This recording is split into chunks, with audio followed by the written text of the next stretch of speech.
जय हिंद। स्वागत है आपका अपना यूट्यूब चैनल एग्जाम स्टडीज में। और आज हम कॉम्प्लेक्स नंबर का सेकंड एक्सरसाइज जो कि 5.2 है उसको लेकर आए हैं। इसके पहले हम कॉम्प्लेक्स नंबर का एक एक्सरसाइज बता चुके हैं जो एक्सरसाइज 5.1 है। ये आपका जो एक्सरसाइज है एनसीईआरटी बुक का है। और आपको एक और बात मैं बता दूं कि कॉम्प्लेक्स नंबर का जितने टाइप होते हैं सारे टाइप हम 6 लेक्चर बनाए हुए हैं। उस लेक्चर को भी आप मेरे चैनल पे जाकर देख सकते हैं, क्योंकि जब तक सारे टाइप को आप नहीं समझेंगे एक्सरसाइज समझ में नहीं आएगा। तो चलिए स्टार्ट करते हैं एक्सरसाइज 5.2। एक्सरसाइज 5.2 में आपका दो तरह का क्वेश्चन है। एक है कि मॉडुलस और आर्गुमेंट फर्स्ट क्वेश्चन में कह रहा है, और सेकंड क्वेश्चन में पोलर फॉर्म कह रहा है। पोलर फॉर्म का दूसरा नाम ट्रिगोनोमेट्रिक फॉर्म होता है जो आपको लेक्चर 6 में है, और ये वाला जो है आर्गुमेंट लेक्चर 4 में है। आप जाकर देख सकते हैं, तब वो लेक्चर देखने के बाद आप ये लेक्चर देखिएगा। तो आपको ये क्वेश्चन बताने से पहले एक छोटा सा 2D डायमेंशनल 2 डायमेंशनल ज्योमेट्री का एक कंसेप्ट बताएंगे जो आप 10th में भी पढ़े होंगे कि ये जो फर्स्ट कोऑर्डिनेट होते हैं इसमें जो वैल्यू होते हैं वो प्लस प्लस होते हैं, इसमें जो होते हैं माइनस प्लस। जो सेकंड कोऑर्डिनेट होते हैं थर्ड में जो होते हैं वो माइनस माइनस होते हैं, और फोर्थ कोऑर्डिनेट में आपका प्लस माइनस होता है। उसके बाद अब जब आर्गुमेंट वाला लेक्चर देखिएगा लेक्चर 4, तो उसमें एक फॉर्मूला भी बताया है कि अगर इस कोऑर्डिनेट में फर्स्ट कोऑर्डिनेट में कोई वैल्यू है तो उसमें अल्फा फॉर्मूला होता है, सेकंड में पाई माइनस अल्फा होता है, थर्ड में अल्फा माइनस पाई होता है, और फोर्थ में माइनस अल्फा होता है। इसलिए आपको हम बोल रहे हैं लेक्चर 4 जरूर जाकर देखिएगा। ऐसे तो आपको सारा लेक्चर देखना पड़ेगा क्योंकि हर लेक्चर पिछले लेक्चर से आपका क्या है, अटैच है। अगर आप पहला लेक्चर नहीं देखिएगा दूसरा समझ में नहीं आएगा, दूसरा नहीं देखिएगा तो तीसरा समझ में नहीं आएगा। इसलिए सारे लेक्चर बहुत ही इंपॉर्टेंट है। तो चलिए स्टार्ट करते हैं फर्स्ट क्वेश्चन। फर्स्ट क्वेश्चन जैसे आपको दिया हुआ है -1 माइनस इयोटा रूट 3 यानी I√3। तो आपको बताए हुए हैं कोई भी कॉम्प्लेक्स नंबर को पहले जेड मान लीजिए। मान लिए जो रियल पार्ट होता है वो x होता है, और जो आपका इमेजिनरी पार्ट होता है वो y होता है। क्योंकि कॉम्प्लेक्स नंबर का जनरल फॉर्म क्या होता है, x प्लस आई वाई, या आप a प्लस आई बी भी लिख सकते हैं, कोई गलत होने वाला है नहीं। ओके, तो हम यहाँ पे बात करें कि x का वैल्यू क्या है -1 और y का वैल्यू क्या है -√3 है। अब चूंकि मॉड जेड का फॉर्मूला मॉडुलस का फॉर्मूला क्या होता है x² प्लस y²। कहने का मतलब x का वैल्यू क्या है -1 और y का वैल्यू क्या है -√3 का स्क्वायर। तो यहाँ पे हो जाएगा -1 का स्क्वायर 1, स्क्वायर रूट को खत्म करेगा 3, यानी यहाँ पे हो जाएगा 4। 4 का वैल्यू क्या हो गया 2। मॉडुलस बहुत ही आसानी से निकल गया कि इस कॉम्प्लेक्स नंबर का मॉडुलस क्या हो जाएगा 2। अब मुझे आपको आर्गुमेंट भी निकाल कर दिखाना है। तो आपको एक फॉर्मूला बताया था कि थीटा का अगर वैल्यू निकलना हो तो इसका फॉर्मूला होता है tan inverse y by x. तो y क्या होता है, किसका पार्ट होता है, आपका इमेजिनरी। तो यहाँ पे लिख सकते हैं imaginary of Z by real of Z. Okay, mod क्यों लगाते हैं कि अगर निगेटिव वैल्यू भी होगा तो क्या हो जाएगा, पॉजिटिव हो जाएगा। सो थीटा बराबर क्या हो जाएगा tan inverse imaginary of Z कितना वैल्यू है -√3, और रियल ऑफ जेड कितना है -1। इससे ही कैंसिल हो जाएगा। दिस इम्प्लाइज दैट थीटा बराबर क्या हो जाएगा tan इनवर्स √3। √3/1 यानी √3। √3 जो होते हैं आपका tan में कितना का वैल्यू होते हैं दोस्तों, पाई बाई कितना 3, पाई/3 यानी tan 60 का वैल्यू कितना होता है √3 होता है। यही ना 60 को हम लोग क्या बोलते हैं पाई/3 रेडियन में। और जब इसका वैल्यू निकालेंगे तो वो इन्वर्स चल जाएगा। आपको तो ये पहले भी बात मालूम है, हम बताए भी हैं। अब जरा देखेंगे ये वैल्यू किस कोऑर्डिनेट में जा रहा है, थर्ड कोऑर्डिनेट में। क्या लिखेंगे, सो आर्गुमेंट आर्गुमेंट ऑफ जेड बराबर, जब थर्ड कोऑर्डिनेट में होता है तो फॉर्मूला होता है अल्फा माइनस पाई। तो जरा देखिए अल्फा का वैल्यू यही अल्फा होता है, जो थीटा आप निकाल रहे हैं ना, यहाँ पे जो अल्फा है वही थीटा है। तो यहाँ हो जाएगा थीटा की जगह पर क्या हो जाएगा पाई/3 माइनस क्या पाई। अगर आपको समझ में नहीं आ रहा है अल्फा तो इसको थीटा मान लीजिए, यहाँ थीटा कर दीजिए, यहाँ थीटा कर दीजिए, और फिर यहाँ पे थीटा कर दीजिए, और यहाँ पे क्या कर दीजिए थीटा। तो जब थर्ड कोऑर्डिनेट में होता है तो फॉर्मूला क्या होता है थीटा माइनस पाई। ये कर दिए। इसका एलसीएम लेंगे तो क्या होगा 3, यानी क्या हो जाएगा -2π/3। ये आपका क्या हो गया, इसका वैल्यू आर्गूमेंट हो गया। मेरी बात ध्यान समझिएगा। तो अगर किसी क्वेश्चन का मॉडुलस निकालना हो तो ये मॉडुलस हो गया, और आर्गूमेंट निकालना हो तो ये हो गया। उम्मीद है कि आपको ये मॉडुलस और आर्गूमेंट का कंसेप्ट समझ में आया होगा। अब इसी पर डिपेंडेंट सेकंड क्वेश्चन है। इस सेकंड क्वेश्चन को आपको सॉल्व करना है। अगर सॉल्व नहीं होता है तो आप कमेंट बॉक्स में डालिएगा कि मुझे ये क्वेश्चन सॉल्व नहीं हुआ। नेक्स्ट वीडियो में आपको हम ये क्वेश्चन बता देंगे। जब आप कमेंट नहीं कीजिएगा तो मुझे पता नहीं चलेगा, और उम्मीद है कि आपको कमेंट करने का मौका भी, मतलब कि ये जरूरत भी नहीं पड़ेगा, क्योंकि जब इस बात को आप समझ गया तो ये सेकंड वाला भी बन जाएगा। चलिए स्क्रीनशॉट लीजिए।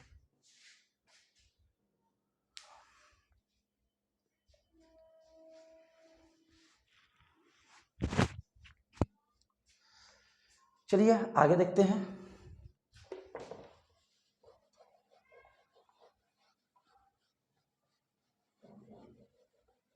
अब आप देख सकते हैं कि फर्स्ट क्वेश्चन का फर्स्ट बता दिए तो सेकंड बन जाएगा, यानी ये मॉडुलस वाला कंसेप्ट खत्म। एक्सरसाइज कितना ये चल रहा है 5.2। अब हम लोग बात करेंगे किस पर, पोलर फॉर्म पे। तो आपको पोलर फॉर्म का एक फॉर्मूला भी बताएं, थोड़ा सा इधर करके लिखते हैं। पोलर फॉर्म, इसका फॉर्मूला दोस्तों बताए थे r/cos theta plus i sin theta, याद होगा। यानी इसमें एक r चाहिए और क्या चाहिए, थीटा चाहिए। आपको हम लेक्चर 6 जब आप देखिएगा तो उसमें हम बताए थे r जस्ट लाइक क्या है आपका मॉडुलस ही है। मॉडुलस जो निकालते हैं ना, वही पोलर फॉर्म में r का काम करता है। बाकी डिटेल आपको समझने के लिए लेक्चर 6 देखना पड़ेगा। चलिए हम स्टार्ट करते हैं फर्स्ट क्वेश्चन, ये वाला। कोई भी कॉम्प्लेक्स नंबर को क्या मानेंगे, जेड। जैसा कि आप लोग देख रहे हैं कि पोलर फॉर्म में आर चाहिए और क्या चाहिए, थीटा चाहिए। अगर आर और थीटा निकल गया तो मेरा पोलर फॉर्म निकल जाएगा। थीटा बोले तो क्या है आपका, वही आर्गुमेंट है, और आर क्या है आपका मॉडुलस। यानी अभी जो क्वेश्चन बताया है जस्ट लाइक वही क्वेश्चन है। तो चलिए यहाँ पे जब इसको सॉल्व करेंगे तो आप बोल सकते हैं कि x का वैल्यू यहाँ पे क्या है 1 और y का वैल्यू क्या है -1। तो यहाँ r का फॉर्मूला क्या होता है, √x² + y²। मॉड जेड का भी तो वही होता है, इसीलिए हम बोले हैं कि मॉडुलस ऑफ जेड और यहाँ जो r है दोनों क्या होते हैं, सेम होते हैं, सिर्फ अलग अलग सिंबल है लिखने का। ओके, अब यहाँ से अगर हम r का वैल्यू निकालें तो x का वैल्यू क्या है 1 और y का वैल्यू क्या है -1।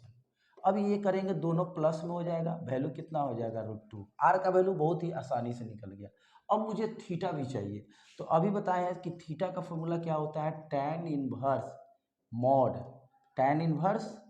मॉड ऑफ, यहाँ पे tan इनवर्स मॉड हो गया, इसका क्या हो जाएगा imaginary of Z, imaginary part of Z और real part of Z. So theta बराबर tan inverse imaginary of Z क्या है -1 और रियल ऑफ जेड क्या है 1। कहने का मतलब यहाँ से जब हम थीटा का वैल्यू निकाल रहे हैं तो आ रहा है tan इनवर्स -1/1 यानी -1, और जब मॉड में से निकलेगा तो पॉजिटिव ही हो जाएगा, क्योंकि मॉड का काम है निगेटिव को पॉजिटिव करना, और पॉजिटिव तो पॉजिटिव ही होता है। 1 हो गया। 1 tan में कितना का वैल्यू होता है दोस्तों, π/4 का। ये अभी थीटा निकला है, थीटा निकल गया, और थीटा जो यहाँ पे है जस्ट लाइक क्या है आपका आर्गुमेंट है।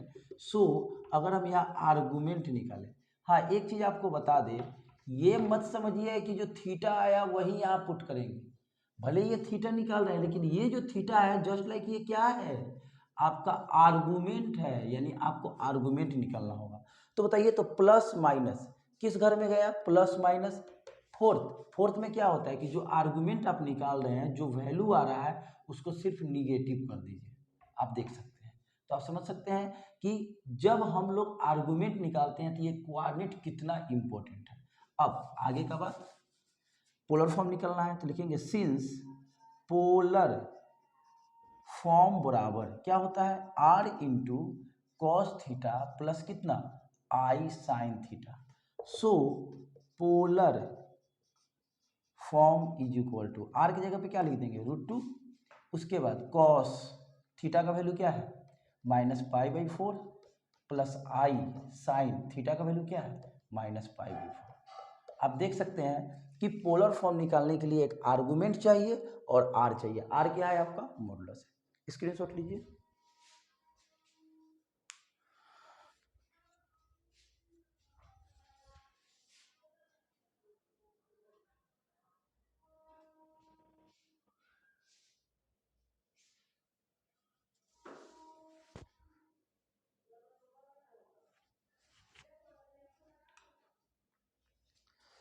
चलिए आगे देखते हैं।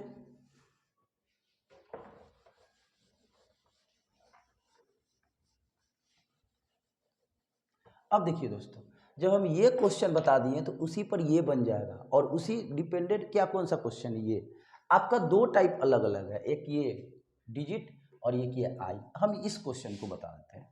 फिर हम क्वेश्चन नंबर कितना लेने जा रहे हैं? थर्ड। कोई भी वैल्यू दिया है उसको कॉम्प्लेक्स नंबर लिख रहे हैं तो जेड मानते हैं। ओके। अब यहाँ से अगर हम बात करें कि x का वैल्यू क्या है? -3। इसमें तो i है ही नहीं, यानी y का वैल्यू क्या हो गया? 0। तो अगर हम कहें कि यहाँ से r निकालिए, फॉर्मूला क्या होगा? √x² + y²। x का वैल्यू क्या है? -3 और y का वैल्यू क्या है? 0। यानी यहाँ पे क्या हो जाएगा? 9 का वैल्यू क्या हो गया? 3 हो गया। फिर लिखेंगे सिंस थीटा का फॉर्मूला क्या होता है दोस्तों? tan इनवर्स क्या हो जाएगा? इमेजिनरी ऑफ जेड और रियल ऑफ क्या? जेड। सो थीटा बराबर tan inverse imaginary of Z कितना है? 0 और रियल ऑफ जेड कितना है? -3। कोई भी डिजिट से अगर हम 0 में डिवाइड करते हैं तो वो वैल्यू कितना का हो जाता है दोस्तों? tan में। मतलब कि कोई भी 0 से कोई नंबर में डिवाइड करेंगे तो क्या हो जाएगा? 0। ये 0 है तो 0 का मतलब 0 ही हो गया, मॉड में हो या मॉड का बाहर हो। यानी tan इनवर्स कितना हो गया? ये 0 हो गया। अब जरा सोचिए ये किस 0 कितना का वैल्यू होता है? tan 0 का। आपको मालूम होगा कि tan 0 का वैल्यू 0 होता है, यानी एक थीटा का वैल्यू क्या हो गया? 0 डिग्री। अब ये किस कोऑर्डिनेट में जाएगा सोचना ये है। तो आप देख सकते हैं x का वैल्यू कौन चीज में है? माइनस में। y तो है नहीं, तो y नहीं है तो 0 क्या होता है? पॉजिटिव मान सकते हैं, यानी माइनस प्लस हो गया। माइनस प्लस यानी ये सेकेंड कोऑर्डिनेट में है। सेकेंड कोऑर्डिनेट में जब है तो हम यहाँ लिखेंगे argument of Z. Argument of Z second coordinate में फॉर्मूला क्या होता है दोस्तों? Pi minus theta. So argument यहाँ जब निकाल दिए, आर्गुमेंट ऑफ जेड बराबर पाई माइनस 0, यानी वैल्यू क्या हो गया? पाई हो गया। फिर से इस बात को समझिए, जैसे यहाँ x का वैल्यू माइनस में है और y का वैल्यू कौन चीज़ है? प्लस में। माइनस प्लस होता है तो सेकेंड कोऑर्डिनेट होता है। It means pi minus theta, यानी जो थीटा आया है उसको पाई में से घटा देना है। तो पाई में से घटा दिए तो क्या आ गया? 0 को पाई में से घटाएंगे तो पाई ही ना होगा। अब लिखेंगे since polar form, polar form बराबर r into cos theta plus कितना? i sine theta. सो यहाँ से अगर पोलर फॉर्म का बात करें तो r की जगह पर हम दोस्तों क्या लिख सकते हैं? कहाँ गया r? 3। तो यहाँ पे क्या लिख सकते हैं? 3 इंटू थीटा की जगह पर पाई, फिर यहाँ थीटा की जगह पर क्या? पाई। आप देख सकते हैं इस क्वेश्चन को हमने पोलर फॉर्म में इतना चेंज कर दिया। यकीन है कि आपको ये बात समझ में आया होगा। स्क्रीनशॉट लीजिए। एक क्वेश्चन और।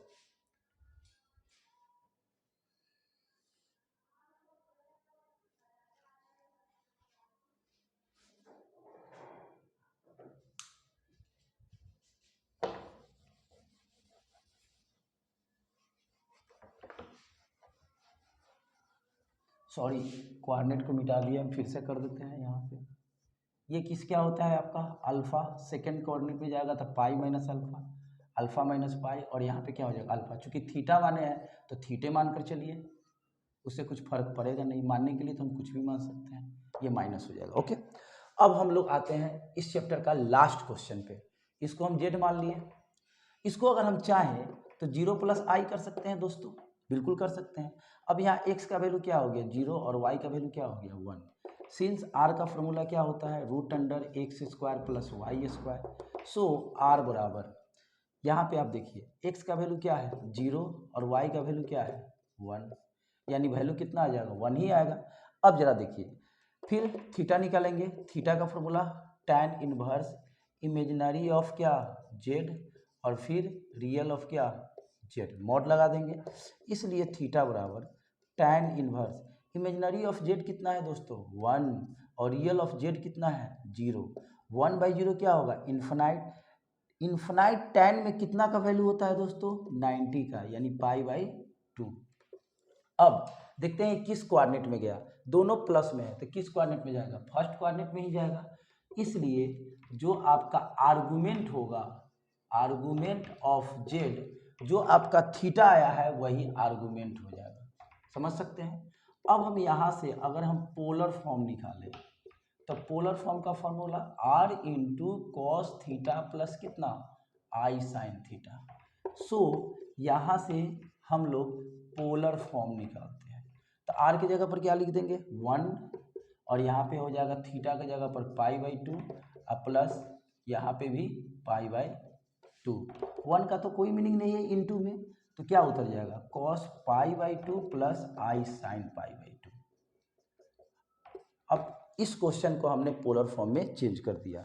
जैसा कि आपको लेक्चर 6 में बताए थे कि किसी भी कॉम्प्लेक्स नंबर को आप पोलर फॉर्म में चेंज कर सकते हैं। अगर देखा जाए तो ये जो z बराबर i है, ये जो i लिखे है ना z बराबर i, और ये जो पोलर फॉर्म आया है दोनों वैल्यू सेम ही है, लिखने का तरीका अलग अलग है। ये आपका क्या है जनरल फॉर्म है कॉम्प्लेक्स नंबर का, ठीक है, लेकिन ये क्या है पोलर फॉर्म है। अब इसका वैल्यू पुट कीजिएगा तो i ही आएगा, आप चेक कर सकते हैं, एक चेक कर देते हैं जो ये वाला क्वेश्चन।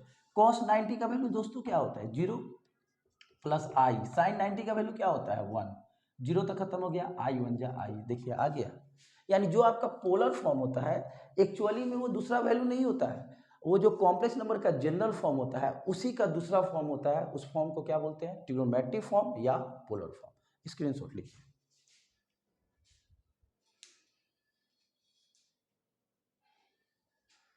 चलिए, तो आप देख सकते हैं कि इस वीडियो में हम लेक्चर ये जो लेक्चर अभी हम आपको बताए हैं ये कौन सा एक्सरसाइज है कॉम्प्लेक्स नंबर का 5.2 है एनसीईआरटी का।